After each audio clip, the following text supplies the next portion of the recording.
મારા પપ્પાને કહું છું ખોટા ગોતોમાં, ખોટા પૈસા બગાડોમાં અમે કાંઈ હાથમાં આવશું નહીં ને હવે કદાચ ચડી જાઉં તો હું ઘરે પાછી આવી નહીં ને વિજયના ઘરનાને કાંઈ પણ થાય એની જવાબદારી તમારી રહે, એટલે ધ્યાન રાખજો ને હવે અમને ગોતવાનું બંધ કરી.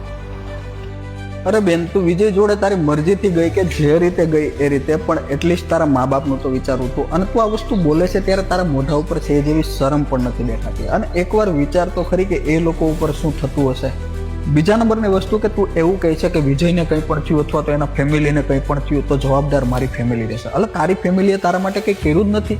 તને 20-22 વર્ષની ખાલી શું કહેવાય કે ઘોડિયામાં રાખીને મોટી કરેલી છે, અથવા તો તારે જે વસ્તુ જોતી હતી એ તને ક્યારે કંઈ આપી જ નથી. એવું તો શું તને વિજયે વર્ષ દિવસમાં કે 6 મહિનામાં આપી દીધું કે તને એટલી બધી વિજયની દાજવા મળી છે? તું ભાગીને ગઈ છે એનાથી પ્રોબ્લેમ નથી, પણ તું એ જ વસ્તુ તારા ઘરે એકવાર મનાવીને તો કરી શકતી હતી ને. ના માને તો 2-5 વર્ષ વેઇટ કરી શકતી હતી ને. એટલી બધી શું તારે ઉતાવળ હતી કે તારે વિજય જોડે ભાગીને જવું પડે છે? અને ગોતે ના ગોતે એ બીજા નંબરની વસ્તુ છે, પણ એટલીસ્ટ કંઈક તારા લેવલે વિચાર તો ખરી કે આ વિજય તને આગળ જઈને શું રાખીને કે શું આપીને ખુશ રાખશે.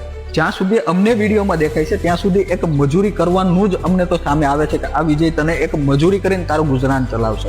એટલું વિજય પાસે ખાસ લાગતું નથી કે તને શું કહેવાય કે કંઈ આપી શકે. અને જ્યારે પણ પૈસા ઘટે ત્યારે પાછા ઘરે આવી જજો, ત્યાં વચ્ચે ફસાતા નહીં, વિજયના ઘરે જતા રહેજો કે તમારું ઘર એટલીસ્ટ ચાલી શકે. અને મજૂરીએ લાગી જજો જલ્દીથી જેમ બને એમ, કારણ કે તારા મોઢા ઉપર તો શરમ જેવી વસ્તુ દેખાતી નથી. બીજા નંબરની વસ્તુ કે કાલ સવારે તું જ એ વિજયથી ત્રાસી અને તારા ઘર તરફ જઈશ, અને ત્યારે જો તારા ઘરના એટલા સમજુ હશે ને તો તને એક્સેપ્ટ જ નહીં કરે. અને હું તો કહું કરવી બી ના જોઈએ.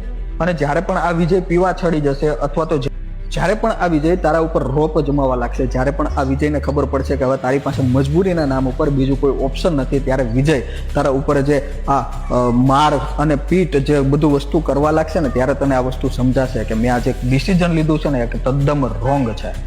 એટલે બેન, અત્યારે તો ફૂદકા મારે છે, મારી લે, તારો સમય છે. પણ જ્યારે આજથી 2-5 વર્ષ જશે અને પછી જ્યારે તારા પપ્પા પાસે જવું હશે ને, ત્યારે હું તો ભગવાનને એટલી જ પ્રાર્થના કરું કે તારા પપ્પા તને ક્યારે એક્સેપ્ટ ના કરે.